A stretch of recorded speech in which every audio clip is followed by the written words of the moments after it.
Hi guys and welcome back to the channel Deepak Yadav Education. Welcome to the daily current affairs of 4th of January 2022.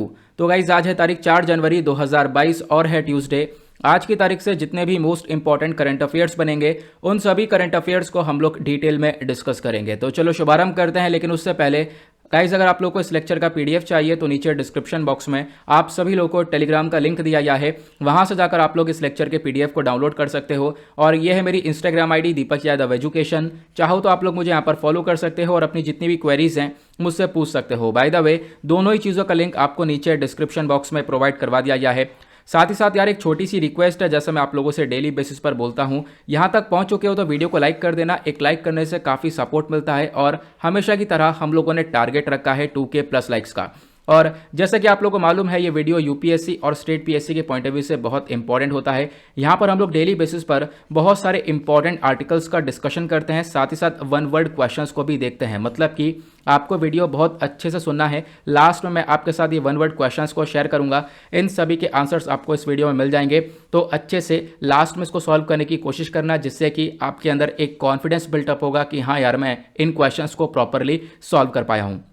अब हम लोग क्या करेंगे, अपने कल वाले वन वर्ड क्वेश्चंस के आंसर कीज को देखेंगे, क्योंकि हम लोग डेली बेसिस पर इसका डिस्कशन करते हैं। तो आज मैं आप लोगों को कल वाली आंसर कीज बताता हूं ताकि आप लोग मैच कर पाओ कि आपने कितने सही किए थे और कितने गलत किए थे। पहला क्वेश्चन कल आप लोगों से पूछा गया, हाल ही में हमारी केंद्र सरकार के through consumer protection jurisdiction of the district commission, state commission and national commission rules 2021 को नोटिफाई किया गया है। अब ये जो रूल है इसको कौन से एक्ट के अंदर नोटिफाई किया गया है, तो वह है consumer protection act 2019। Next question आपसे पूछा गया था, जो रीजनल कॉम्प्रहेंसिव इकोनॉमिक पार्टनरशिप है ये दुनिया का एक सबसे बड़ा ट्रेडिंग ब्लॉक है। जितनी भी कंट्रीज यहाँ पर देखने को मिलेंगी आपस में मिलकर व्यापार के मामले में कोऑपरेट करती हैं। तो यहाँ पर ये आरसीपी के अंदर टोटल कितनी कंट्रीज ने इसको साइन किया था, वो है टोटल 15 कंट्रीज। नेक्स्ट क्वेश्चन आपसे पूछा गया था, जो साहित्य अकादमी अवार्ड है ये लिटरेचर की कैटेगरी में सेकंड हाईएस्ट अवार्ड है, तो फर्स्ट हाईएस्ट कौन सा है, तो वह है ज्ञानपीठ अवार्ड।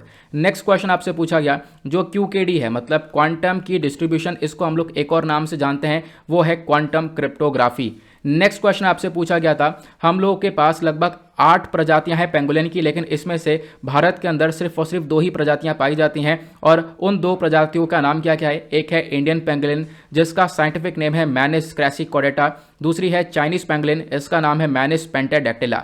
नेक्स्ट क्वेश्चन आपसे पूछा गया, जो चिली है ये 5वां लार्जेस्ट ट्रेडिंग पार्टनर है भारत का, लेकिन कौन से रीजन से, वो है Latin American region. I hope आप लोगों ने बिल्कुल सही इन सभी के आंसर्स दिए होंगे।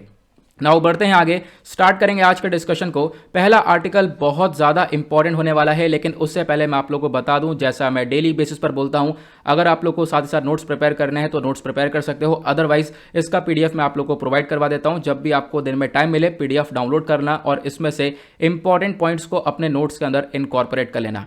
तो आर्टिकल के अंदर चर्चा करी गई, जो पुडुचेरी है यहाँ पर मांग उठ रही है कि स्टेटहुड की, मतलब कि पुडुचेरी को एक राज्य बना दिया जाए। तो अभी पुडुचेरी क्या है, पुडुचेरी एक यूनियन टेरिटरी है और यहाँ के सीएम ने बोला है कि भाई इसको एक राज्य बनाना चाहिए। अब एक क्वेश्चन तो आपके दिमाग में आएगा कि यूनियन टेरिटरी है तो यहाँ पर सीएम कैसे हो गए। ठीक है, स्टेट के अंदर सीएम देखने को मिलता है, यूनियन टेरिटरी में सीएम थोड़ी ना होता है। तो देखो होता है, अगर हम बात करें तो हमारे पास टोटल 8 यूनियन टेरिटरीज हैं, जिसमें से 3 यूनियन टेरिटरीज के अंदर आपको सीएम देखने को मिलेंगे, चीफ मिनिस्टर देखने को मिलेंगे, यहाँ पर इनकी खुद की विधानसभा देखने को मिलेगी। और वो 3 यूनियन टेरिटरी कौन कौन सी हैं, एक तो आपको पुडुचेरी नजर आएगा, दूसरा दिल्ली नजर आएगा, तीसरा जम्मू एंड कश्मीर नजर आएगा। जम्मू एंड कश्मीर में अभी आपको मालूम होगा डीलिमिटेशन एक्सरसाइज जारी है। ठीक है, अभी डीलिमिटेशन एक्सरसाइज के बाद विधानसभा बनेगी और डेफिनेटली आने वाले टाइम पर भी सीएम होने वाले हैं। तो हमारे पास 3 यूनियन टेरिटरीज देखने को मिलती हैं जहां पर सीएम होते हैं। पहली चीज तो इसको क्लियर कर लेना, ये आगे हम लोग इसके बारे में बात करेंगे, बहुत इंटरेस्टिंग वे में चीजों को कवर करेंगे, बिंदास तरीके से आर्टिकल को मैं समझाने वाला हूं। नाउ पहले तो हम ये समझेंगे आर्टिकल कैसे इंपॉर्टेंट होगा। तो जीएस पेपर 2 के पॉइंट ऑफ व्यू से इंपॉर्टेंट होगा। हमारे सिलेबस में वेरियस टॉपिक्स मेंशन्ड है, state legislature, regionalism, diversity of India और फेडरलिज्म, तो इन टॉपिक के पॉइंट ऑफ व्यू से इंपॉर्टेंट हो जाएगा। रिसेंटली द हिंदू न्यूज़पेपर ने इस आर्टिकल को कवर किया, इंडियन एक्सप्रेस ने कवर किया और भी वेरियस न्यूज़पेपर्स इस आर्टिकल को कवर कर चुके हैं। तो मैं आपको सारे सोर्सेज दिखाता रहूंगा कि कहां कहां से आर्टिकल्स को कवर किया जा रहा है। तो हाल ही में पुडुचेरी के चीफ मिनिस्टर हैं, इन्होंने यहां पर डिमांड करी है कि हम लोगों को क्या चाहिए, स्टेटहुड चाहिए, मतलब पुडुचेरी को एक राज्य बना दिया जाए इंस्टेड ऑफ यूनियन टेरिटरी। तो ये यहां पर आपको देखने को मिलेगा। पहली चीज तो हम लोग इस पुडुचेरी की लोकेशन को देखेंगे, क्योंकि सबसे ज्यादा कंफ्यूजन इसकी लोकेशन को लेकर होता है। कन्फ्यूजन क्यों होता है आपको थोड़ी देर में समझ में आ जाएगा। अगर हम पुडुचेरी की बात करते हैं तो आपको कहां पर एग्जैक्टली लोकेटेड देखने को मिलेगा, आपको यहां पे नजर आ रहा होगा। इसको पहले पौंडीचेरी के नाम से जाना जाता था, ये भी आपको मालूम होगा, है ना। क्या एक ही जगह पुडुचेरी है? तो नहीं, आपको पुडुचेरी यहां पर भी देखने को मिलेगा, इस वाले एरिया में भी देखने को मिलेगा और इस वाले एरिया में भी देखने को मिलेगा। जो ऊपर वाला आंध्र प्रदेश के पास वाला एरिया है, यह है यनम। अब ये मत समझना आंध्र प्रदेश के अंदर पुडुचेरी, आंध्र प्रदेश अपना एक अलग स्टेट और पुडुचेरी यूनियन टेरिटरी है, मैंने आप लोगों को बताया, है ना। तो आपको ये जो डॉटेड्स दिख रहे हैं ऊपर की साइड में वो यनम है और ये एक तरीके से पुडुचेरी यहाँ पे थोड़ा सा है, फिर उसके बाद ये वाला थोड़ा सा है और उसके बाद यहाँ पर माहे में आपको थोड़ा सा देखने को मिल जाएगा, ये आपको ध्यान रखना है। अब इसका थोड़ा सा बैकग्राउंड कवर करते हैं, हिस्ट्री को कवर करते हैं। पुडुचेरी के अंदर एक टाइम पर आपको फ्रेंच का ट्रेड देखने को मिलता था। जो फ्रांस के लोग थे, फ्रांसीसी आप लोग कह सकते हो, ये लोग यहाँ पर व्यापार करते थे। इनका एक ट्रेड सेंटर था, लगभग 1674 के आसपास की बात है। इन्होंने क्या किया, फ्रांस ने लोकल रूलर से इस पूरे एरिया को खरीद लिया था, इसको परचेस कर लिया था। फिर उसके बाद यहाँ पर ही जो कॉलोनी बनी पौंडीचेरी की, ये एक तरीके से यहाँ पर इस प्रकार से डेवलप हुआ। इस रीजन के अंदर फ्रांस और डच के बीच में हमेशा लड़ाई होती रहती थी और ये बात है 17वीं सेंचुरी के आसपास की। तो इन दोनों के बीच में लड़ाई होती रहती थी, ये लोग लड़ते रहते थे। और फिर आप कह सकते हो कई बार तो ऐसा देखने को मिला कि जो ब्रिटिश के सोल्जर्स हैं वो यहाँ पर इसको पूरे एरिया को ऑक्यूपाई कर चुके थे। तो ब्रिटिशर्स ने बहुत बार इस एरिया को ऑक्यूपाई किया, लेकिन यहाँ पर लास्ट तक ये जो पौंडीचेरी वाला एरिया है ये फ्रांस के पास ही रह गया था, फ्रांस के पास ही था। फिर एट द लास्ट होता क्या है, 1962 के आसपास ये जो एरिया है ये फ्रांस हम लोग को ट्रांसफर कर देता है, तो इंडिया को यहाँ पर ये ट्रांसफर कर दिया जाता है। तो आपको ध्यान रखना है कब, 1962 में। तो 1962 में जो पौंडीचेरी कहलाता था, आज के टाइम पर पुडुचेरी कहलाता है, ये इंडिया के अंदर आपको देखने को मिलेगा, है ना। अब उसके बाद इसके बारे में और बातें जान लो, जैसे कि पुडुचेरी सिटी जो है ये आज के टाइम पर पौंडीचेरी यूटी की कैपिटल है, इस यूनियन टेरिटरी की कैपिटल है पुडुचेरी यूनियन टेरिटरी की। उसके बाद एक चीज और आपको ध्यान रखना है, ये यूनियन टेरिटरी कब बनी थी, 1962 में बनी थी। मैंने आप लोगों को बता दिया, जब यहां पर क्या हुआ, फ्रांस ने इसको यहां पर हैंडओवर कर दिया इंडिया को। कौन कौन सी जगह पर आपको देखने को मिलेगा पौंडीचेरी, एक बार फिर लोकेशन देख लो, एक इधर आपको थोड़ा सा देखने को मिलेगा, फिर इधर है, देन उसके बाद इधर माहे वाला साइड वाला देखने को मिलेगा, एक यनम, उसका कराईकल और उसके बाद यहाँ पर माहे। तो तीनों नाम आपको ध्यान रखना है, ये मैंने पीडीएफ में मेंशन कर दिया है, ठीक है। इसको आप लोग एक बार पढ़ जरूर लेना। नाउ अब यहाँ पर कुछ और इंपॉर्टेंट बात है। अब हम बात करते हैं यूनियन टेरिटरीज के बारे में। देखो यहाँ पर यही पौंडीचेरी के या पुडुचेरी के सीएम है, ठीक है। मुंह से पौंडीचेरी निकल रहा है, पौंडीचेरी पहले नाम था, अब यहाँ पर ये पुडुचेरी है। इसके बारे में ध्यान रखना, कंफ्यूजन मत पालना बिल्कुल भी, है ना। तो अगर हम बात करें यूनियन टेरिटरी की, तो ये जो यूनियन टेरिटरीज होती हैं ये एडमिनिस्टर करी जाती हैं हमारे प्रेसिडेंट के थ्रू। तो मतलब क्या है, यूनियन टेरिटरी के अंदर जो कंट्रोल होता है वो हमारी सेंट्रल गवर्नमेंट का होता है ना, ये आप लोग को ध्यान रखना है, केंद्र सरकार का कंट्रोल देखने को मिलता है। और यूनियन टेरिटरीज के अंदर आपको लेफ्टिनेंट गवर्नर देखने को मिलता है। लेकिन यहाँ पर 3 यूनियन टेरिटरीज ऐसी हैं जहाँ पर सीएम है। कौन कौन सी, पुडुचेरी, जम्मू कश्मीर और दिल्ली, ये मैंने आप लोग को बताया, ये एक्सेप्शनल है। यहाँ पर आपको तीनों जगह पर सीएम भी देखने को मिलेंगे, चीफ मिनिस्टर भी देखने को मिल जाते हैं। आज के टाइम पर टोटल भारत के पास 8 यूनियन टेरिटरीज हैं, ये भी आप लोगों को मालूम होगा कहाँ कहाँ पर एग्जैक्टली लोकेटेड हैं। तो एक जम्मू एंड कश्मीर, एक लद्दाख हुआ, देन उसके बाद चंडीगढ़, देन दिल्ली, देन उसके बाद Dadar and Nagar Haveli and Daman and Diu, दोनों यहाँ पर इसको मर्ज कर दिया गया है, ये आप लोग को मालूम होगा। फिर उसके बाद लक्षद्वीप, देन पुडुचेरी, देन उसके बाद यहाँ पर अंडमान एंड निकोबार आइलैंड्स, ये आप लोग को ध्यान रखना है। अब एक और बैकग्राउंड है छोटा सा जो कि बहुत इंपॉर्टेंट है। देखो जब हमारा जो कॉन्स्टिट्यूशन ऑफ इंडिया को अडॉप्ट किया गया था, जब हमारे संविधान को अडॉप्ट किया गया 1949 में, ये आप लोग को मालूम होगा। तो उससे पहले यहां पर आपको क्या देखने को मिलता था, जो ब्रिटिशर्स थे उन्होंने भारत को 4 हिस्सों में बांट रखा था, part A, part B, part C और पार्ट डी। इन 4 हिस्सों में यहां पर अंग्रेजों ने बांट रखा था। तो हम लोगों ने किस प्रकार से इसको मैनेज किया, स्टेट और यूनियन टेरिटरीज के अंदर कैसे डेवलप किया, वो हम लोग थोड़ा सा समझने की कोशिश करेंगे। तो पार्ट ए के अंदर जो ब्रिटिशर्स है इन्होंने क्या किया, यहाँ पर इंडिया के जो प्रोविंसेस है, जहां पर आप कह सकते हो कि एक गवर्नर हुआ करता था, एक लेजिस्लेचर हुआ करता था, वो पार्ट ए के अंदर डाल दिए गए। पार्ट बी के अंदर प्रिंसली स्टेट्स को, जो फॉर्मर प्रिंसली स्टेट्स हुआ करते थे, जो कि यहाँ पर रजवाड़ों के थ्रू गवर्न किए जाते थे, राज प्रमुख के थ्रू यहाँ पर गवर्न किए जाते थे, उसको पार्ट बी में डाला गया। पार्ट सी के अंदर जो चीफ कमिश्नर्स की प्रोविंसेस हुआ करती थी उनको डाला गया, या फिर कुछ प्रिंसली स्टेट्स भी हुआ करते थे जिनको गवर्न किया जाता था चीफ कमिश्नर के थ्रू। तो पार्ट सी के अंदर, सी से याद रखना, चीफ कमिश्नर के थ्रू वो गवर्न किया जाता था। पार्ट डी के अंदर बात करें तो यहाँ पर अंडमान एंड निकोबार वाला आइलैंड आता था, इसको गवर्न करने वाले लेफ्टिनेंट गवर्नर थे, जिसको यहाँ पर अपॉइंट किया जाता था सेंट्रल गवर्नमेंट के थ्रू, ये आपको ध्यान रखना है। लेकिन यहां पर देखने को मिलेगा क्या हुआ, हमारे कॉन्स्टिट्यूशन को अडॉप्ट करने से पहले ये 4 हिस्से हुआ करते थे इंडिया के, जो कि ब्रिटिशर्स ने यहां पर इसको बना रखा था। लेकिन होता क्या है, फिर उसके बाद हमारे संविधान में 1956 में स्टेट्स रीऑर्गेनाइजेशन एक्ट को लाया जाता है, ये आप लोग को मालूम होगा।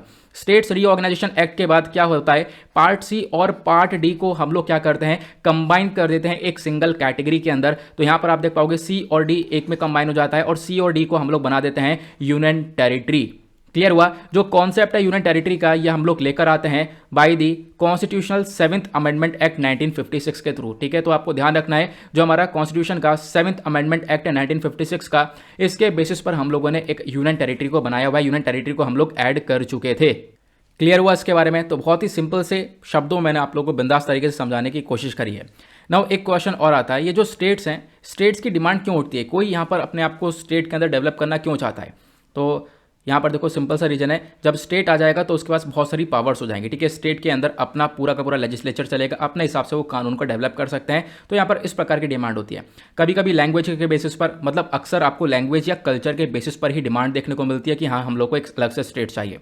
ठीक है, लेकिन इसमें और भी बहुत सारे अलग अलग फैक्टर्स होते हैं। आपको कहीं पर भी लिखना आए तो यहाँ पर जरूर इन पॉइंट्स को जरूर ऐसे ही उठा के चेप देना है। तो यहाँ पर क्या क्या और डिमांड हो सकते हैं कि लोकल रिसोर्सेज के बीच में कोई कंपटीशन हो, उसके बेसिस पर स्टेट्स की डिमांड हो सकती है, या फिर यहाँ पर गवर्नमेंट का एक तरीके से कोई ज़्यादा उस पर्टिकुलर एरिया के अंदर रोल ना देखने को मिला हो। ठीक है, तो उस पर्टिकुलर एरिया को यहाँ पर वो के अंदर यहाँ पर स्टेट की डिमांड हो सकती है, या फिर जो भी यहाँ पर हमारे पास रिसोर्सेज है उनका प्रॉपर यूटिलाइजेशन ना हो रहा हो, प्रॉपर यूज़ ना कर पा रहे हो। ठीक है, उसकी वजह से यहाँ पर स्टेट्स की डिमांड उठ सकती है, या कल्चर, लैंग्वेज, रिलीजन के अंदर कोई डिफरेंस देखने को मिल रहा हो, या फिर उस पर्टिकुलर एरिया की इकॉनमी फेल हो चुकी हो। ठीक है, इनफ एम्प्लॉयमेंट अपॉर्चुनिटीज़ वहाँ पर ना आ रही हो, तो इस बेसिस पर क्या हो सकता है, यहाँ पर वो लोग डिमांड कर सकते हैं हम लोग को एक पूरा का पूरा राज्य चाहिए। आप लोग के दिमाग में एक और बात आ रही होगी, आप लोगों के दिमाग में ये बात हुई होगी कि हाँ ये जो नॉर्थ ईस्टर्न स्टेट्स हैं, ठीक है, नॉर्थ ईस्टर्न स्टेट्स हैं, ये लोग भी तो यहाँ पर डिमांड करते हैं स्टेट की। ठीक है, तो इनको स्टेटहुड दिया गया। ठीक है, बाकी यहाँ पर जो पुडुचेरी और ये सब दिल्ली आपको देखने को मिलेगा, ये सारे जो यूनियन टेरिटरीज हैं इनको ये क्यों नहीं दे रहे हैं स्टेटहुड? ठीक है, ये जब मांग कर रहे हैं तो देखो आपको यहाँ पर एक फ़र्क समझना पड़ेगा। यूनियन टेरिटरीज का जो भी मसला है वो अलग है, क्योंकि यूनियन टेरिटरीज के अंदर मैंने आपको बताया कंट्रोल किसका है। बहुत सारी यूनियन टेरिटरीज के अंदर यहाँ पर आपको किसका देखने को मिलेगा कंट्रोल? सेंट्रल गवर्नमेंट का। ठीक है, केंद्र सरकार का कंट्रोल देखने को मिलेगा। स्टेट के अंदर आपको पूरी तरह से रोल नहीं देखने को मिलेगा, लेकिन कहां पर यूनियन टेरिटरीज के अंदर काफी हद तक रोल देखने को मिलेगा। तो होता क्या है, कहीं भी किसी राज्य के अंदर एक अलग से मांग उठी जा सकती है ना। ऐसा भी हो सकता है अलग राज्य के अंदर एक अलग से मांग उठी जा सकती है कि हम लोग को एक अलग से देश चाहिए, ये अलग, ये जो पूरा हिस्सा है हमें इंडिया से अलग करना है। तो उसको कंट्रोल करने के लिए आप देख पाओगे जगह जगह पर यहाँ पर केंद्र सरकार का रूल है, और यहाँ पर केंद्र सरकार इसको इंप्लीमेंट करती है। तो इसी प्रकार से जो ये एरिया खाली है ना पूरा का पूरा, तो यहाँ पर आपको पुडुचेरी 3 जगह पर देखने को मिलेगा। ठीक है, ये वाला एरिया, ये वाला एरिया और ये वाला एरिया। तो इसी वजह से यहाँ पर आप देख पाओगे यहाँ पर भी सेंटर का रोल है, उसके बाद यहाँ पर सेंटर का रोल है, इधर सेंटर का रोल है, इधर इस प्रकार से सेंटर का रोल देखने को मिलेगा। अब आप कहोगे इस वाले रीजन में तो कोई नहीं बचा, लेकिन इस वाले रीजन के अंदर क्या है, इस वाले रीजन के अंदर आप देख पाओगे बहुत सारे स्टेट्स हैं, नॉर्थ ईस्टर्न स्टेट्स। तो आप कहोगे इनको तो स्टेट बना दिया, या इनको क्यों नहीं बनाया? ये तो आपको समझ में आ गया कि यहाँ पर कोई भी बवाल क्रिएट हो तो यहाँ पर केंद्र सरकार का लॉ रहे और केंद्र सरकार यहाँ पर घुस के वहाँ पर शांति बना सके। ठीक है, ये यहाँ पर आप देख पाओगे इस प्रकार से रीजन देखने को मिलेगा। लेकिन दूसरी तरफ ये जो नॉर्थ ईस्टर्न स्टेट्स हैं, इनको भी तो स्टेट बना दिया गया। इनको क्यों स्टेट बनाया? इनको स्टेट इसलिए बनाया, आप कह सकते हो चलो स्टेट बना दिया, इनको रूल वगैरह हम लोगों ने सब कुछ दे दिया है, ये अपने हिसाब से चीज़ों को चला रहे हैं। आप देख पाओगे काफ़ी हद तक चीज़ें इनके पास देखने को मिलेंगी, ऑटोनॉमस डिस्ट्रिक्ट काउंसिल, ये सारी चीज़ें यहाँ पर नॉर्थ ईस्टर्न स्टेट्स के अंदर जो भी एरियाज हैं वहाँ पर देखने को मिलता है। इसके बारे में हम लोग काफ़ी डिस्कशन कर चुके हैं। लेकिन एक चीज़ जो है काफ़ी चर्चा में थी रिसेंटली, आपको मालूम होगा सरकार ने यहाँ पर क्या लगा रखा है, अफ्स्पा, है ना। अफ्स्पा एक्ट भी तो लगा रखा है ना। तो यहाँ पर क्या है, जो यहाँ की फोर्सेस हैं उनके पास पावर बहुत ज़्यादा है, पुलिस से ज़्यादा पावर्स देखने को मिलेगा। और रिसेंटली आपने देखा था एक बवाल क्रिएट हुआ था नागालैंड के अंदर। ठीक है, तो अफ्स्पा एक्ट यहाँ पर देखने को मिलेगा। क्या है कि आर्म्ड फोर्सेस के पास बहुत सारी पावर है, वो गोली चला सकते हैं, एक वार्निंग देने के बाद उनको कहीं जवाब भी नहीं देना पड़ेगा। तो आप कह सकते हो कंट्रोल यहाँ पर भी देखने को मिलेगा गवर्नमेंट का। तो ये इस प्रकार से चीज़ों को चलाया जाता है। आई होप आप लोग चीज़ों को समझ रहे होंगे। क्लियर हुआ? तो स्टेट की डिमांड क्यों उठती है आप लोगों ने यहाँ पर ये भी समझ लिया। मैंने आपको सारी चीज़ें बता दी हैं, बहुत अच्छी तरीके से, बिंदास तरीके से समझाने की कोशिश करी है। अब अगर हम बात करें, चलो मान लो एक नया राज्य को क्रिएट कर दिया, नए राज्य को बनाने के बारे में चर्चा की जा रही है। अब जब एक नया राज्य बनाओगे तो इसमें दिक्कतें क्या क्या आ सकती है? देखो बहुत सारी दिक्कतें आ सकती हैं। ठीक है, जब आप लोग यहाँ पर एक अलग से स्टेट बनाओगे तो इसमें सबसे पहली बात यहाँ पर क्या होगा, एक पर्टिकुलर कम्युनिटी, कास्ट, ट्राइब, वो सब यहाँ पर अपने हाथ में पावर्स को ले सकते हैं। तो यहाँ पर एक इशू तो ये भी निकल के आ सकता है। दूसरा इशू यहाँ पर क्या है, अगर आप लोग एक नए स्टेट को क्रिएट करते हो तो इससे यहाँ पर नेगेटिव पॉलिटिकल इन्फ्लुएंस भी बढ़ता है। मतलब कि आप कह सकते हो छोटा सा ग्रुप, मान लो कोई एक लेजिस्लेटर ग्रुप है जो कि यहाँ पर रूल्स एंड रेगुलेशंस को बना रहा है स्टेट के अंदर, तो यहाँ पर वो लॉ को बना भी सकता है, ठीक है, तोड़ भी सकता है। तो ये इस प्रकार की चीज़ें देखने को मिल जाती है, छोटा सा ग्रुप क्रिएट हो सकता है अपने आप में। ठीक है, या फिर और भी बहुत सारी पॉसिबिलिटी हैं। क्या होता है, बहुत सारे और भी डिस्प्यूट्स क्रिएट हो जाते हैं। स्टेट्स के बीच में बाउंड्रीज डिस्प्यूट क्रिएट्स हो जाते हैं, पावर्स को लेकर डिस्प्यूट्स क्रिएट हो जाते हैं। तो अपने आप में विवाद भी बहुत सारे बढ़ जाते हैं जब आप लोग एक पर्टिकुलर स्टेट को क्रिएट करते हो। और सबसे बड़ा यहाँ पर डिस्प्यूट क्या होता है, सबसे बड़ा जब आप लोग यहाँ पर किसी स्टेट को अलग से डेवलप करते हो तो इसमें आपको बहुत ज़्यादा फंड की रिक्वायरमेंट होती है, क्योंकि आपको उस स्टेट का एक कैपिटल बनाना है, हर चीज़ डेवलप करनी है, अच्छे से चीज़ों को मैनेज करना है, आपको एक बड़ा सा एडमिनिस्ट्रेशन बनाना पड़ेगा। तो हर चीज़ को मैनेज करने के लिए आपको ह्यूज फंड चाहिए होता है, जैसा अभी आपने आंध्र प्रदेश और तेलंगाना के अंदर देखा है। तो ये भी एक बहुत बड़ा इशू होता है। तो अपने आप में इश्यूज भी क्रिएट हो सकते हैं, ये आप लोग को ध्यान रखना है। अब सबसे इंपॉर्टेंट बात पर आते हैं, तो क्या हम लोग एक स्टेट को बना सकते हैं? मान लो एक पर्टिकुलर एरिया है, हम उसको स्टेट करार दे सकते हैं? बिल्कुल उसको स्टेट बना सकते हैं। क्या हमारे संविधान के अंदर इसके बारे में मेंशन्ड है? बिल्कुल मेंशन्ड है। तो हमारे संविधान के अंदर क्या क्या प्रोविजंस आपको देखने को मिलेंगे? इंडियन कॉन्स्टिट्यूशन के पास बिल्कुल पूरी तरह से पावर है कि हमारी जो सरकार है वो एक नया स्टेट क्रिएट कर सकती है, नया राज्य बना सकती है, एक कोई एग्जिस्टिंग स्टेट से बाहर निकाल के किसी पर्टिकुलर एरिया को, या फिर किसी को मर्ज कर या फिर एक स्टेट को किसी के साथ मिलाकर। तो मतलब आप कह सकते हो प्रॉपरली हम लोग क्या कर सकते हैं, एक पर्टिकुलर रीजन को एक स्टेट बना सकते हैं। लेकिन संविधान में कौन से आर्टिकल में मेंशन है? तो आर्टिकल 2 और आर्टिकल 3 दोनों ही चीज़ों के अंदर ये मेंशन आपको देखने को मिलेगा। आर्टिकल 2 के अंदर बताया गया जो हमारा इंडियन कॉन्स्टिट्यूशन है, पार्लियामेंट है, ठीक है, यहाँ पर आप कह सकते हो लॉ के थ्रू ये काम कर सकते हैं, ठीक है। उसके बाद यहाँ पर उसके बाद आर्टिकल 3 क्या बोलता है, जो हमारा इंडियन कॉन्स्टिट्यूशन है, हमारी यूनियन गवर्नमेंट है, हमारी जो केंद्र सरकार है, उनके पास पावर है कि वो एक स्टेट को बना सकते हैं, स्टेट का साइज बढ़ा या घटा सकते हैं, ठीक है, या फिर स्टेट की बाउंड्रीज को चेंज कर सकते हैं, कहाँ से बाउंड्रीज लेकर जानी है तो उसके अंदर बदलाव कर सकते हैं, या फिर किसी स्टेट का नाम भी बदल सकते हैं। तो आप कह सकते हो आर्टिकल 2 एंड आर्टिकल 3 के अंदर ये सारी चीजें मेंशन्ड है कि आप एक स्टेट नया क्रिएट कर सकते हो। क्लियर हुआ इसके बारे में? आई होप आप लोगों को सारी चीजें बिंदास तरीके से समझ में आई हैं। अगर समझ में आई है तो फटाफट लाइक ठोक दो। आगे बढ़ते हैं नेक्स्ट आर्टिकल पर। अगला आर्टिकल ही बहुत इंपॉर्टेंट होने वाला है। यहाँ पर भी और भी बहुत सारी इंपॉर्टेंट चीजें हैं जिसको हम लोग डिस्कस करने वाले हैं और एग्जाम के पॉइंट ऑफ व्यू से बहुत इंपॉर्टेंट है। रानी लक्ष्मीबाई जी यहाँ पर चर्चा में है। क्यों है चर्चा में, आगे हम लोग बात करेंगे। Article GS paper 1 modern Indian history के पॉइंट ऑफ व्यू से इंपॉर्टेंट हो जाएगा। न्यूज में इसलिए है क्योंकि हाल ही में उत्तर प्रदेश के जो चीफ मिनिस्टर हैं इन्होंने अनाउंसमेंट कर दिया है, जो झांसी रेलवे स्टेशन है उत्तर प्रदेश के अंदर, इसको अब झांसी रेलवे स्टेशन के नाम से नहीं जाना जाएगा, यह जाना जाएगा विरंगा लक्ष्मीबाई रेलवे स्टेशन के नाम से। तो आप लोग इसको ध्यान में रखना, इसी वजह से लक्ष्मीबाई चर्चा में आई हैं। तो रानी लक्ष्मीबाई जी के बारे में यहाँ पर 2-4 बातें हैं जिसके बारे में आप लोग ध्यान रख सकते हो। पहली बात तो इनका जन्म हुआ 19 नवंबर 1828 में वाराणसी के अंदर उत्तर प्रदेश में। ये आपसे देखो एग्जाम में नहीं पूछा जाएगा, तो यहाँ पर मैंने सिर्फ इसको पुट डाउन कर दिया, लेकिन एग्जाम में नहीं पूछा जाएगा। अगर मैं बात करूँ इनके पिता का नाम क्या था, तो इनके पिता का नाम था मोरोपंत तांबे, ठीक है। उसके बाद जो लक्ष्मीबाई जी का जो चाइल्डहुड नेम था, बचपन में इनका नाम था, देखो शुरुआत में यहाँ पर लक्ष्मीबाई बाद में पढ़ा है, लेकिन यहाँ पर उससे पहले बचपन में इनका नाम था मणिकर्णिका, ठीक है। उसके बाद इनका एक बेटा भी था जिसका नाम था दामोदर राव, ठीक है। अब क्या होता है, इनके बेटे की डेथ हो जाती है लगभग यहाँ पर जैसे ही बर्थ होता है, जन्म लेने के बाद 4 महीने के अंदर अंदर इनके बेटे की डेथ भी हो जाती है। देन उसके बाद यहाँ पर जैसी डेथ हो जाती है तो जो इनके हस्बैंड होते हैं वो हस्बैंड क्या करते हैं, वो हस्बैंड जाकर एक कज़न के बच्चे को, एक कज़न का बच्चा होता है जिसका नाम है आनंद राव, ठीक है, उस बच्चे को क्या करते हैं यहाँ पर आप कह सकते हो अडॉप्ट कर लेते हैं, ठीक है, अपने बच्चे की तौर पे अडॉप्ट कर लेते हैं। और फिर बाद में यहाँ पर क्या होता है, आनंद राव का नाम बदल दिया जाता है, बदल कर दामोदर राव कर दिया जाता है। अब ये दामोदर राव नाम कब किया जाता है, जब महाराजा की डेथ हो जाती है, ठीक है। महाराजा की डेथ से पहले यहाँ पर बच्चे का नाम दामोदर राव कर दिया जाता है। ये वही वाला बच्चा है जिसको अडॉप्ट किया गया था महाराजा के थ्रू, ठीक है, इनके हस्बैंड के थ्रू। तो आपको इसके बारे में ध्यान रखना है क्योंकि आगे ये बहुत इंपॉर्टेंट रोल प्ले करने वाला है थोड़ी देर बाद, तो इसी वजह से मैं आपको ये चीज़ें समझा रहा हूँ। अब पहली बात हम लोग बात करें रानी लक्ष्मीबाई जी का एक तरीके से कितना बड़ा रोल रहा है इंडिया के स्ट्रगल फॉर इंडिपेंडेंस के अंदर, तो यहाँ पर हम लोग समझेंगे कि क्या क्या यहाँ पर इनके थ्रू किया गया। तो रानी लक्ष्मीबाई जी यहाँ पर एक ब्रेव वॉरियर के तौर पर देखी गई, बहुत ज़्यादा बहादुरी से यहाँ पर इन्होंने लड़ाई करी। 1853 में क्या होता है, देखो बहुत इंपॉर्टेंट है, ध्यान से सुनना। 1853 के आसपास क्या होता है, जो महाराजा होते हैं झांसी के, इनकी डेथ हो जाती है, ठीक है। अब इनकी डेथ हो जाती है, जो लॉर्ड डलहौजी था उस समय, लॉर्ड डलहौजी कौन है यहाँ पर, ये व्यक्ति है, अभी मैं इसके बारे में आपको बताऊंगा। जो लॉर्ड डलहौजी है ये यहाँ पर क्या बोलता है कि यहाँ पर क्या होगा, डॉक्ट्रिन ऑफ लैप्स को अप्लाई किया जाएगा। तो लॉर्ड डलहौजी ने वही किया। जब यहाँ पर झांसी के महाराजा की डेथ हुई तो लॉर्ड डलहौजी ने डॉक्ट्रिन ऑफ लैप्स को यहाँ पर अप्लाई कर दिया, और डॉक्ट्रिन ऑफ लैप्स जहाँ पर भी लग जाएगा तो उस एरिया को यहाँ पर वो कब्जा लेंगे।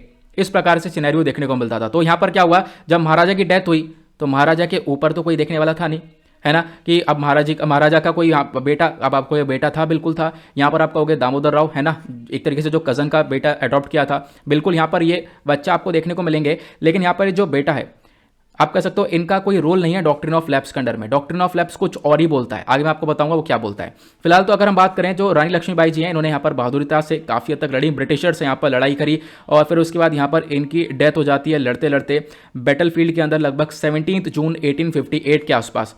ठीक है, ये आप लोग को ध्यान रखना है। फिर उसके बाद जब हम लोग ने इंडियन नेशनल आर्मी को स्टार्ट किया, तो इंडियन नेशनल आर्मी को जब स्टार्ट किया 1943 के अंदर, तो यहाँ पर इनके नाम पर स्टार्ट किया गया था। इनकी बहादुरता के बेसिस पर क्वीन ऑफ झांसी के तौर पर हम लोगों ने ये नाम रखा था। अगर हम लोग डॉक्ट्रिन ऑफ लैप्स के बारे में बात करें, जिसके बारे में यहाँ पर चर्चा हो रही थी, क्योंकि डॉक्ट्रिन ऑफ लैप्स ही यहाँ पर क्या हुआ, लॉर्ड डलहौजी के थ्रू अप्लाई किया गया और झांसी के ऊपर यहाँ पर कब्जा किया गया। डॉक्ट्रिन ऑफ लैप्स क्या बोलता है? देखो, डॉक्ट्रिन ऑफ लैप्स बेसिकली एक एनेक्सेशन पॉलिसी है, कब्जाने वाली पॉलिसी है। यहाँ पर ये पूरी पॉलिसी फॉलो करी जा रही थी लॉर्ड डलहौजी के थ्रू। लॉर्ड डलहौजी यहाँ पर इंडिया के गवर्नर जनरल थे 1848 से लेकर 1856 तक। अब इनके अकॉर्डिंग बात करें कि मान लो कोई भी प्रिंसली स्टेट है, ठीक है, कोई भी रजवाड़े वाला रीजन है, ठीक है, अब यहाँ पर वो जो प्रिंसली स्टेट है वो अगर डायरेक्टली ईस्ट इंडिया कंपनी के अंडर में आता है, बिल्कुल, चलो कोई भी मान लो प्रिंसली स्टेट है, मान लो झांसी ये ईस्ट इंडिया कंपनी के अंडर में आ रहा है, ठीक है, झांसी का एग्जाम्पल लेते हैं जिसके बारे में चर्चा हो रही है। अगर मान लो यहाँ पर ये ईस्ट इंडिया कंपनी के अंडर में आता था, तो क्या होगा, यहाँ पर एक तरीके से जो रूलर है, रूलर के पास यहाँ पर क्या होगा कि एग्जैक्टली वो जो रूलर है एक प्रॉपर मेल होना चाहिए। आप कह सकते हो कि जो ये रूलर है, अगर मान लो यहाँ पर एक, जैसे कि झांसी के अंदर हमने देखा है जो महाराजा थे, ठीक है, अब महाराजा का पूरी तरह से शासन चल रहा था तो उस समय तो कुछ नहीं हुआ। अब यहाँ पर महाराजा का एक बेटा होना चाहिए था, ठीक है, अगर महाराजा को कोई बेटा होता तो यहाँ पर क्या होता, वही आगे रूल करता। महाराजा की डेथ के बाद वो बेटा होता तो आगे रूल करता। आपका हो गया बेटा तो था, लेकिन यहाँ पर वो जो बेटा था वो अडॉप्ट किया हुआ था और डॉक्ट्रिन ऑफ लैप्स के अंदर एडॉप्शन पॉलिसी को हटाया गया है। ठीक है, कोई भी एडॉप्टेड अगर सन होगा तो वो यहाँ पर एज अ हेयर नहीं देखा जाएगा, तो आप कह सकते हो वो आगे उसको वो जो रीजन है वो एक तरीके से जो शासन है वो नहीं दिया जाएगा। तो यही दिक्कत क्रिएट हुई थी और इसी के बेसिस पर यहाँ पर क्या हुआ, डॉक्ट्रिन ऑफ लैप्स को अप्लाई किया गया और उसके बेसिस पर जो ये पूरा रीजन है इसको कब्जाया गया। ये आप लोग को ध्यान रखना है। ठीक है, तो क्या हुआ, इसी के बेसिस पर इन्होंने लड़ाई करी रानी लक्ष्मीबाई जी ने और लड़ाई करते करते यहाँ पर अपने प्राण दिए थे। ये आप लोग देख पाओगे कब की बात है, मैंने आप लोग को एग्जैक्टली अभी साल भी बता दिया है। अब बात करते हैं हम लोग और भी चीज़ों के बारे में। देखो, जो डॉक्ट्रिन ऑफ लैप्स है क्या झांसी में लगा? नहीं, झांसी के अलावा भी बहुत सारे और भी राज्यों के अंदर डॉक्ट्रिन ऑफ लैप्स को अप्लाई कर दिया था लॉर्ड डलहौजी ने। कौन कौन से एरिया के अंदर? सतारा के अंदर, देन उसके बाद जैतपुर, संबलपुर, उसके बाद यहाँ पर उसके यहाँ भगत देखने को मिलेगा, उदयपुर, झांसी और नागपुर, ये सारे स्टेट्स देखने को मिलेंगे जहाँ पर डॉक्ट्रिन ऑफ लैप्स को अप्लाई किया गया था, इन रीजन को हथिया लिया गया था। तो डॉक्ट्रिन ऑफ लैप्स कौन सी पॉलिसी है? यह है कब्जाने की पॉलिसी। और किसके थ्रू चलाई जा रही थी? लॉर्ड डलहौजी के थ्रू चलाई जा रही थी, आपको ध्यान रखना है।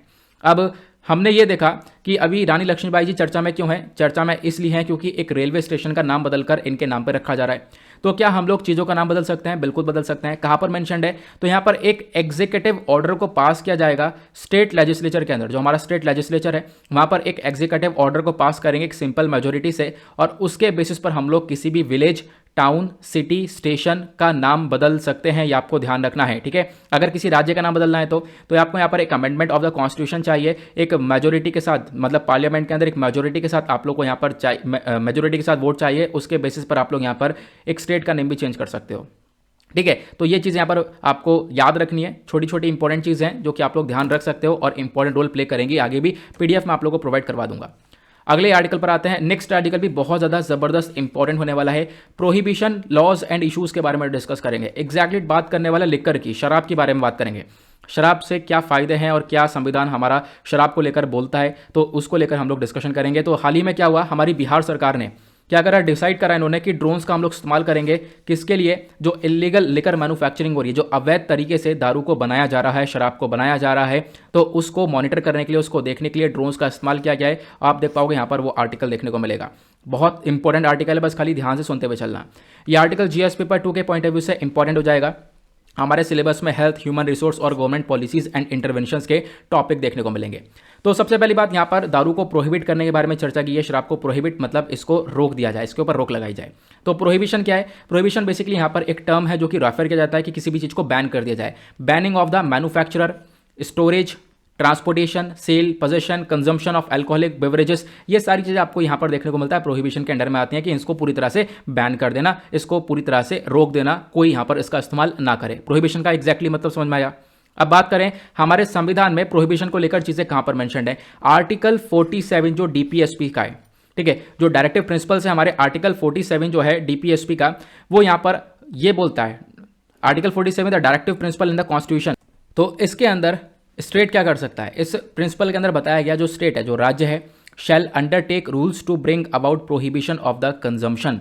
ठीक है, मान लो यहाँ पर क्या है, इसी आर्टिकल के अंदर मेंशन्ड है कि हम लोग क्या कर सकते हैं, कहीं पर भी प्रोहिबिशन को लगा सकते हैं। ठीक है, कि आप लोग कोई भी ऐसा ड्रग का इस्तेमाल कर रहे हो, ठीक है, या फिर ड्रिंक्स का इस्तेमाल कर रहे हो जो कि शरीर के लिए हानिकारक है, हेल्थ के लिए काफ़ी ज़्यादा हानिकारक है, तो उसके ऊपर प्रोहिबिशन लगाया जा सकता है, उसके ऊपर रोक लगाई जा सकती है। हमारा आर्टिकल 47 बोलता है डायरेक्टिव प्रिंसिपल्स का, ये आप लोग को ध्यान रखना है। लेकिन इसके अंदर एक एक्सेप्शन है, एक्सेप्शन ये है, आप लोग मेडिकल पर्पज़ के लिए इसका इस्तेमाल कर सकते हो। जैसे बहुत सारी ड्रग्स होते हैं ना, उनको मेडिकल के लिए, पेशेंट्स के लिए इस्तेमाल किया जाता है, तो उसको इस्तेमाल किया जा सकता है। अदरवाइज यहाँ पर आप अपने हेल्थ को बर्बाद कर रहे हो, आप उससे एडिक्ट हो चुके हो, तो वो चीज़ें बिल्कुल रोकी जा सकती हैं। आर्टिकल 47 के अंदर ये चीज़ें मेंशन करी गई। नाउ बात तो आती है अल्कोहल की। तो देखो, अल्कोहल कौन सा सब्जेक्ट आपको ध्यान रखना है, क्योंकि हमारे संविधान के अंदर 7th शेड्यूल के अंदर 3 लिस्ट हैं, स्टेट लिस्ट, यूनियन लिस्ट और कंकरेंट लिस्ट। आपको ये देखने को मिलेगा जो अल्कोहल है, अल्कोहल बेसिकली यहाँ पर ये सब्जेक्ट है स्टेट लिस्ट का, जो कि हमारे इंडियन कॉन्स्टिट्यूशन के अंदर 7th शेड्यूल के अंदर सारी चीज़ें मेंशन करी गई हैं, जैसे मैंने अभी आप लोगों को बताया। और अब यहाँ पर बात करी गई है एग्जैक्टली कि जो ये हमारा का लिकर है, ठीक है, अब देखो ये जो लिकर है इलीगल तरीके से बनाई जा रही है, और जो शराब है, अगर शराब को बैन करने के लिए मतलब बहुत से लोग अगेंस्ट में बैठे हुए हैं कि बैन नहीं करना चाहिए, और बहुत से लोग फेवर में कि बैन कर देना चाहिए। इन दोनों के बीच में डिबेट उठ रही है, इसी वजह से आर्टिकल काफ़ी चर्चा में है। तो आगे मैं बताऊंगा इनको बैन क्यों नहीं करना चाहिए और बैन करना क्यों चाहिए, ये यहाँ पर एग्जैक्टली क्यों बोला गया। ठीक है, पहली बात तो आप लोग देख पाओगे, यहाँ कोरोना के टाइम पर आपने देखा होगा जो चीज़ें थोड़ी सी ओपन हुई थी, तो यहाँ पर किस प्रकार से यहाँ पर इन लोगों ने इकॉनमी को संभाला था, ये तो आप लोग को मालूम होगा, है ना। पूरी इकॉनमी, पूरी अर्थव्यवस्था इन्होंने ही संभाली थी।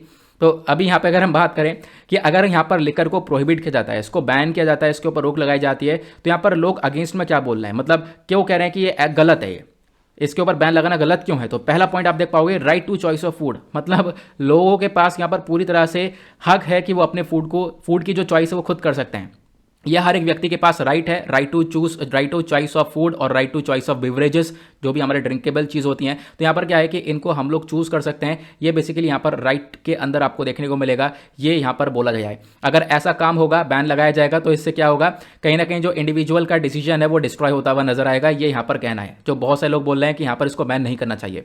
दूसरा यहाँ पर क्या देखने को मिलेगा, क्यों नहीं बैन करना चाहिए, अगर बैन कर देंगे तो इससे देश को बहुत बड़ा घाटा होगा, क्योंकि जैसा मैंने आपको बताया कि यही लोग इकोनॉमी को संभाला है। अब इन लोगों ने इकोनॉमी को कैसे संभाला, इन्होंने इसलिए संभाला क्योंकि इसके ऊपर टैक्स बहुत भरपूर मात्रा में दिया है। और आपको मालूम होना चाहिए जो अल्कोहल है, अल्कोहल के ऊपर जो टैक्स है वो बहुत ज़्यादा देखने को मिलता है, और यहाँ पर जो टैक्स रेवेन्यूज़ है अल्कोहल से, ये बहुत मेजर पार्ट है भारत सरकार की रेवेन्यू का।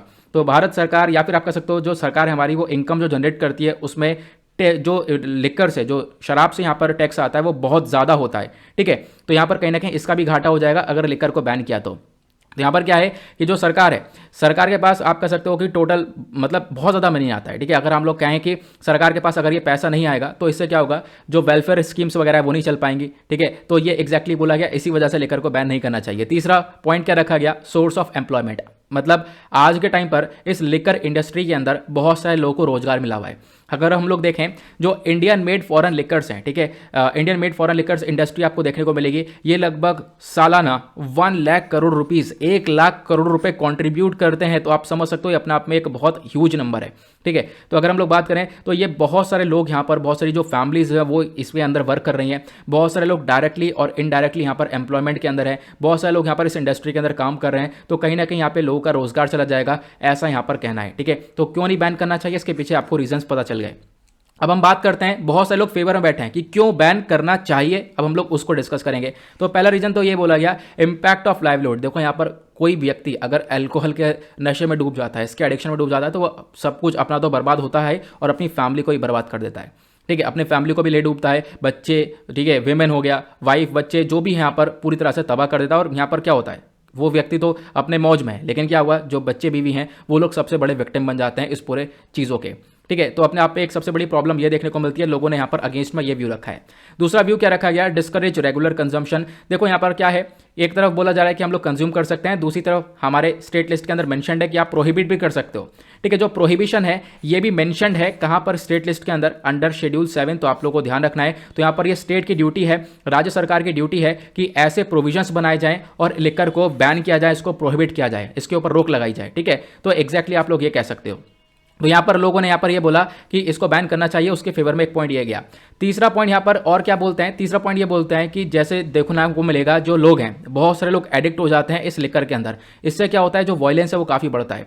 बहुत सारे रिसर्चेस स्टडीज़ ने ये बताया है कि जो ये अल्कोहल है, अल्कोहल की वजह से ही यहाँ पर वायलेंस जो हिंसा है वो घरों के अंदर बढ़ी है। क्योंकि जो डोमेस्टिक वायलेंस है, डोमेस्टिक क्राइम्स हैं, ये आपको वुमेन के प्रति, बच्चों के प्रति देखने को मिलेगा, ये घर के अंदर ही हो रहे हैं और उसके पीछे का रीज़न भी एक बहुत बड़ा अल्कोहल है।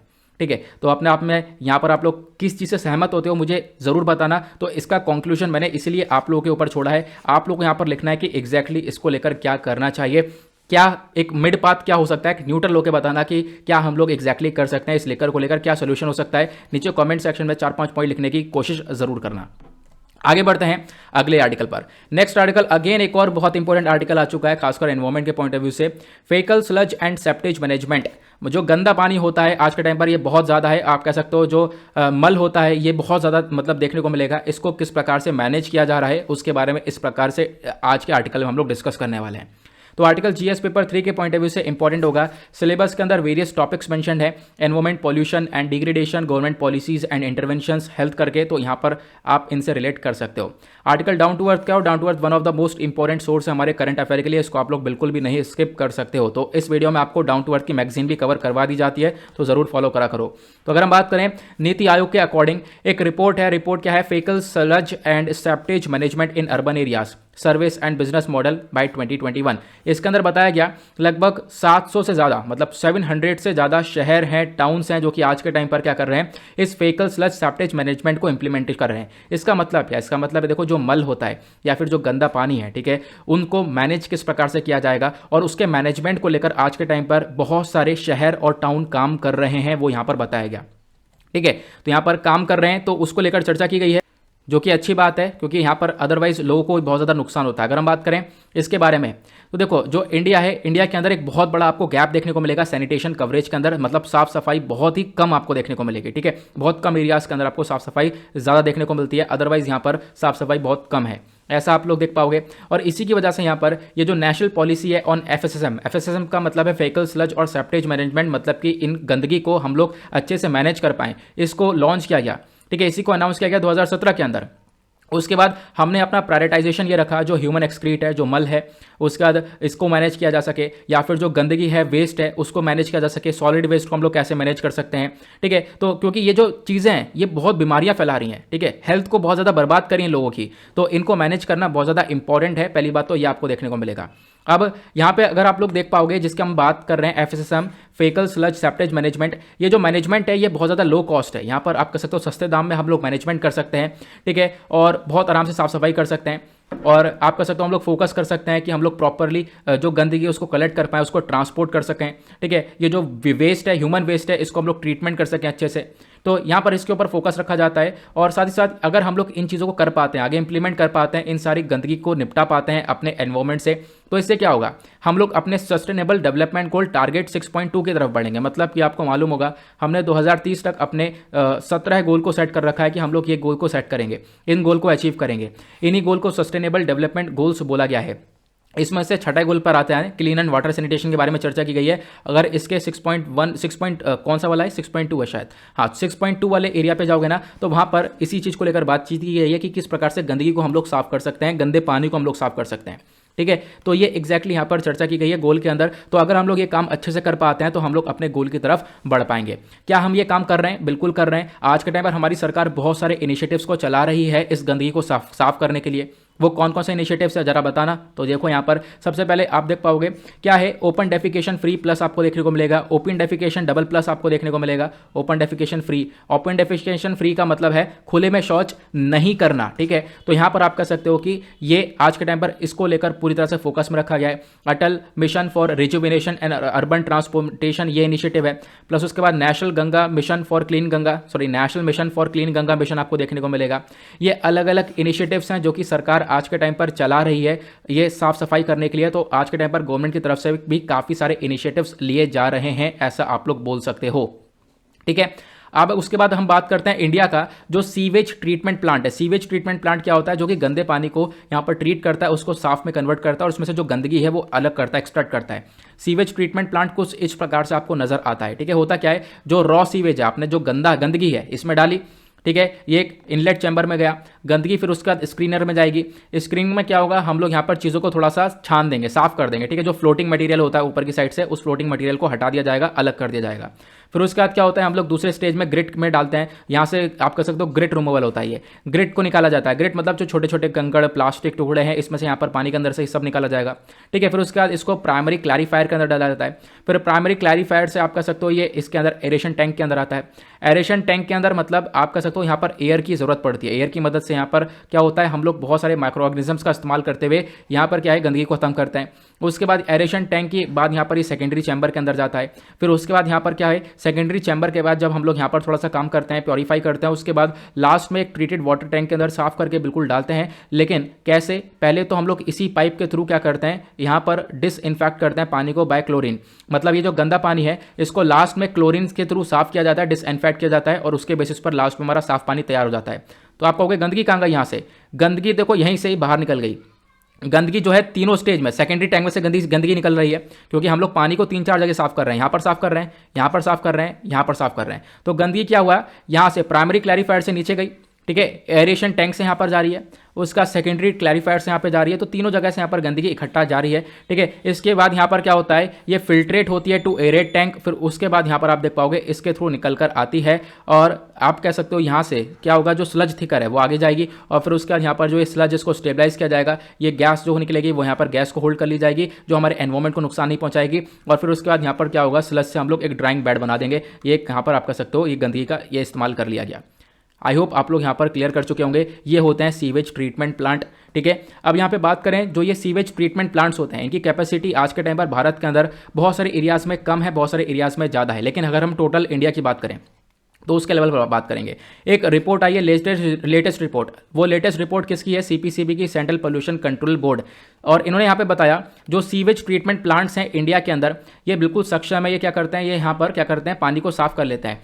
लेकिन क्या है, आज के टाइम पर जितना हम लोग प्रोडक्शन कर रहे हैं उसका सिर्फ 1/3 साफ कर रहे हैं। मतलब कि इंडिया आज के टाइम पर कितना गंदा पानी जनरेट कर रहा है एक दिन के अंदर, पर डे के हिसाब से बात करें तो 72,368 मिलियन लीटर्स पर डे यहाँ पर ये गंदा पानी, ये जो सेप्टिक ये सीवेज है ये जनरेट हो रहा है। हम लोग साफ कितना कर रहे हैं, हालांकि हमारे पास जो सीवेज ट्रीटमेंट प्लांट की जो कैपेसिटी है वो कितनी है, वो है 31,841 मिलियन लीटर्स पर डे के हिसाब से। तो आप खुद समझ सकते हो कि हम लोग यहाँ पर जितना प्रोड्यूस कर रहे हैं उसका कहीं गुना कम, मतलब उसको सही कर पा रहे हैं। तो अपने में गंदगी ज़्यादा तेज़ी से बढ़ रही है, ये आप लोग कह सकते हो।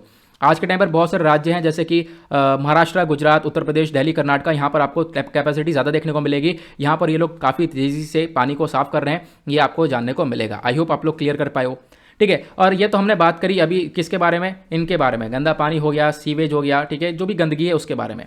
अब बात करते हैं सॉलिड मैनेजमेंट के बारे में, जो एक तरीके से सॉलिड वेस्ट होता है, ठोस, यहाँ पर जो काफ़ी सारा कचरा होता है। तो यहाँ पर सॉलिड वेस्ट को भी हम लोग प्रॉपरली मैनेज नहीं कर पा रहे हैं। क्यों?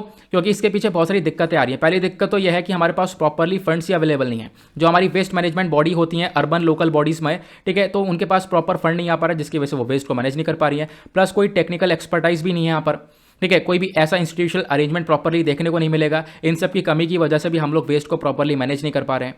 प्लस यहाँ पर हमारे पास जो अर्बन लोकल बॉडीज़ हैं इनके पास इतनी क्षमता ही नहीं है, ये लोग क्या कर सकें, प्रॉपरली चीज़ों को कलेक्ट कर सकें, ठीक है, जो गंदगी है उसको बांट सकें, ठीक है, अलग अलग कर सकें, ट्रांसपोर्ट कर सकें, उनको ट्रीट कर सकें। तो यहाँ पर इनकी इतनी क्षमता ही नहीं है, जिसके बेसिस पर भी आज के टाइम पर सॉलिड वेस्ट अच्छे से मैनेज नहीं हो पा रहा है। ठीक है, और आप कह सकते हो एग्जैक्टली लास्ट में यही देखने को मिलेगा, जो कम्युनिटी का पार्टिसिपेशन ही नहीं देखने को मिलता। आप और मैं हूँ, हम लोग यहाँ इस प्रकार से प्रॉपर पार्टिसिपेशन नहीं होता है कि हम लोग वेस्ट को मैनेज कर सकें। वेस्ट को मैनेज करते हुए हाइजीनिक कंडीशंस को अगर डेवलप करते हैं तो ये मामला इतना ज़्यादा बढ़े ही नहीं। ठीक है, तो यहाँ पर इन चीज़ों की कमी है, जिसकी वजह से हम लोग सॉलिड वेस्ट को भी आज के टाइम पर प्रॉपरली मैनेज नहीं कर पा रहे हैं। आते हैं लास्ट आर्टिकल पर, जिसके बेसिस पर आज का थंबनेल देखने को मिलेगा। अगेन एक और इंपॉर्टेंट आर्टिकल है, डिस्कशन करेंगे ब्लैक मनी को लेकर। एक रिपोर्ट आई है और इस रिपोर्ट ने बताया भरपूर मात्रा में ब्लैक मनी भरा है इंडिया के अंदर। तो आर्टिकल कैसे इंपॉर्टेंट होगा, जीएस पेपर 3 के पॉइंट ऑफ व्यू से मनी लॉन्ड्रिंग का यहाँ पर टॉपिक आता है, इससे आप लोग रिलेट कर सकते हो। न्यूज़ में क्यों है, क्योंकि हाल ही में हमारी सरकार ने बोला है, जो पार्लियामेंट है, पार्लियामेंट ने यहाँ पर आप कह सकते हो पार्लियामेंट, सरकार ने पार्लियामेंट के अंदर बोला कि लगभग 2476 जो करोड़ रुपीज़ हैं इतना कलेक्ट किया गया as a tax and penalty और यहाँ पर टैक्स के तौर पर ये कलेक्ट किया गया। और आप कह सकते हो ये अपने आप पे एक ह्यूज नंबर है। और साथ ही साथ इन्होंने ये भी बोला कि हमारे पास एक कोई ऑफिशियल नंबर है ही नहीं कि कितना पैसा एज अ ब्लैक मनी छुपा रखा है फॉरेन अकाउंट्स में पिछले 5 सालों में लोगों के अंदर, लोगों ने, ठीक है, फॉरेन अकाउंट्स में विदेशों में बहुत सारा पैसा छुपा रखा है। अब पैसा छुपाते क्यों है मैं आप लोगों को आगे बताऊंगा। तो पैसा छुपा के रख रखा है एज अ ब्लैक मनी।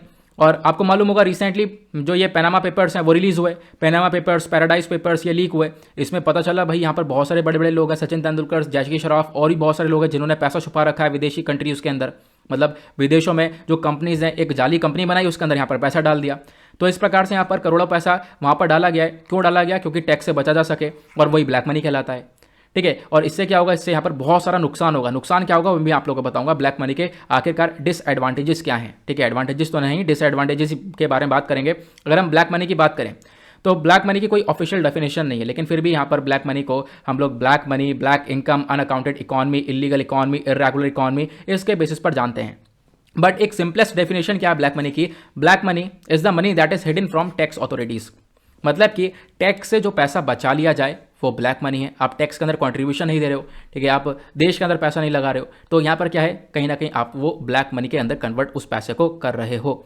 और एक सीक्रेट स्टडी के अकॉर्डिंग अगर हम बात करें, सीक्रेट स्टडी को कमीशन किया गया फाइनेंस मिनिस्ट्री के थ्रू, और इन्होंने यहाँ पर बोला कि साल 2014 के अंदर इन्होंने यहाँ पर ये बताया लगभग 90% अनअकाउंटेड वेल्थ, ब्लैक मनी, ये सारी चीज़ें यहाँ पर इंडिया के अंदर ही कहीं ना कहीं भरी पड़ी हैं। इंडिया के अंदर से वो ब्लैक मनी को निकालना होगा। तो ये आप कह सकते हो पहले ही स्टेटमेंट दिया गया था हमारे फाइनेंस मिनिस्ट्री के थ्रू कि आज के टाइम पर भी इंडिया के अंदर तो ब्लैक मनी है ही है, साथ साथ फॉरेन कंट्रीज के अंदर ही ब्लैक मनी भरा पड़ा है। अब ब्लैक मनी के सोर्सेज क्या होते हैं, मतलब कैसे कमाया जाता है ब्लैक मनी? तो देखो ब्लैक मनी के 2 सोर्सेज होते हैं, एक होता है इलीगल एक्टिविटी और एक होता है legal activity. Illegal activity simple आप समझ गए होंगे, जो कि गलत काम करके आप पैसा कमा रहे हो, ब्लैक मनी है ही। लेकिन क्या है, एक लीगल तरीके से आप बिल्कुल सही कार ईमानदारी से यहाँ पर पैसा कमा रहे हो। लेकिन क्या है, आपने ईमानदारी से पैसा तो कमाया, लेकिन आपने टैक्स अथॉरिटीज़ को रिपोर्ट नहीं किया इसके बारे में, आपने टैक्स नहीं पे किया उसके बारे में, ठीक है। आपने देश के ऊपर पैसा नहीं लगाया, क्योंकि टैक्स सरकार के पास जाएगा, सरकार वो पैसा इंडिया मतलब कंट्री के ऊपर लगाएगी, ठीक है। तो क्या है, आपने टैक्स के अंदर इसका एक तरीके से कंट्रीब्यूशन नहीं किया है, तो आप लीगल तो है, लेकिन यहाँ पर एक अनरिपोर्टेड एक्टिविटी है, तो कहीं ना कहीं वो भी ब्लैक मनी के अंदर आता है। तो 2 प्रकार से ब्लैक मनी को कंसीडर किया जा सकता है, इलीगल एक्टिविटी और लीगल एक्टिविटी, दोनों ही कैटेगरी के अंदर स्टैंड करेगा। अब इसका इंपैक्ट क्या होगा, ब्लैक मनी के नुकसान क्या है? पहला नुकसान है loss of revenue. Loss of revenue का मतलब क्या है? इसका मतलब यह है कि जो ब्लैक मनी टैक्स को खा गई है लोग, अब टैक्स यहाँ पर सरकार के पास आएगा नहीं, सरकार के पास पैसा कम पड़ गया।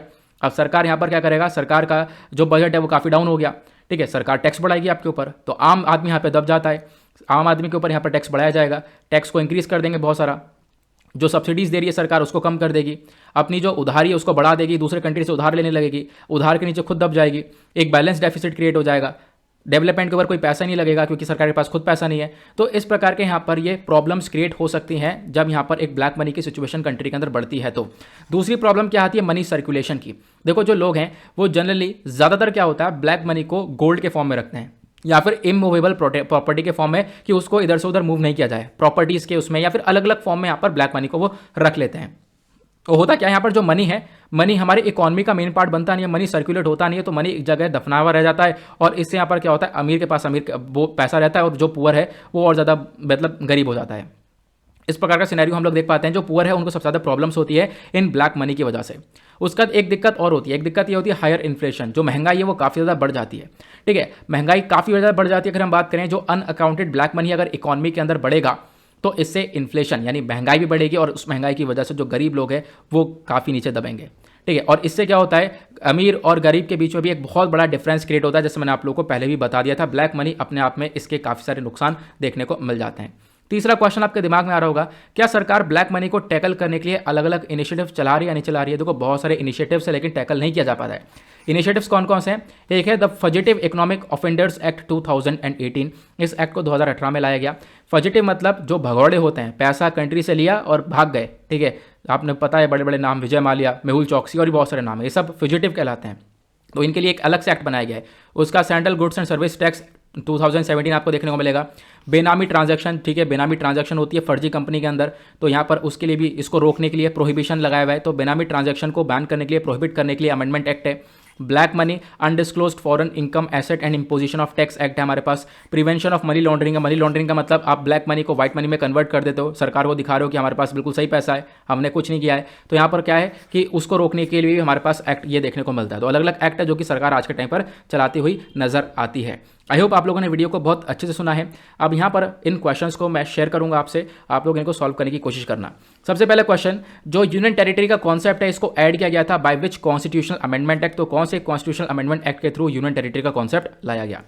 अगला क्वेश्चन बात करता है, dash of the Indian constitution union government has the power to form a state, increase और decrease the size of any state, alter the boundaries और नेम ऑफ एनी स्टेट। समझ गए होंगे भैया, अभी पहले आर्टिकल में हमने समझा था कि यहाँ पर जो यूनियन गवर्नमेंट है उसके पास पूरी पावर है, वो एक राज्य को बढ़ा सकती है, घटा सकती है, उसकी बाउंड्रीज को चेंज कर सकती है, उसका नाम बदल सकती है। वो कौन से आर्टिकल के अंदर मेंशन्ड है तो उस आर्टिकल का नाम बताना है। नेक्स्ट क्वेश्चन, जो डॉक्ट्रिन ऑफ लैप्स है ये यहाँ पर पॉलिसी है, एक प्रकार की कब्जाने वाली पॉलिसी, इस पॉलिसी को कौन फॉलो कर रहे थे उनका नाम बताना है। नेक्स्ट क्वेश्चन, जो अल्कोहल है, ठीक है, जो ये शराब है, ये एक तरीके से एक सब्जेक्ट है हमारे संविधान के अंदर 7वें शेड्यूल में। एक आप कह सकते हो किसी का सब्जेक्ट तो है लेकिन आपको बताना है वो नाम कि कौन से के अंदर आता है, मतलब स्टेट के अंदर, यूनियन के अंदर, कंकरेंट के अंदर, तो कौन सी लिस्ट के अंदर यहाँ पर आपको अल्कोहल एक सब्जेक्ट देखने को मिलेगा। नेक्स्ट क्वेश्चन, जो ब्लैक मनी है, ब्लैक मनी दो तरीके के अंदर आपको देखने को मिलती है, दो ब्रॉड कैटेगरीज के अंदर डिवाइड करी जाती है, एक पहले तरीके से कमाई जाती है और दूसरे तरीके से। आपको दोनों के बारे में बताना है, अभी हमने रिसेंटली डिस्कस किया। लास्ट क्वेश्चन, हाल ही में उत्तर प्रदेश के जो चीफ मिनिस्टर हैं उन्होंने अनाउंस किया जो झांसी रेलवे स्टेशन है उत्तर प्रदेश के अंदर, इसको एक और नाम से जाना जाएगा। उस नए नाम का नाम आपको नीचे कमेंट सेक्शन में देना है। आई होप आप लोगों ने अच्छे से यहाँ पर इनको सॉल्व कर लिया होगा और यहाँ पर ये आंसर्स मैंने आपको प्रोवाइड करवा दिए, लेकिन कोशिश करना इन आंसर्स को ना देखो, खुद यहाँ पर इनको सॉल्व करने की कोशिश करो। नाउ इसी के साथ करते हैं हम लोग अपने लेक्चर को समाप्त। मिलते हैं आप लोगों से नेक्स्ट वीडियो में। आज के लिए bye bye, have a nice day, thank you and जय हिंद।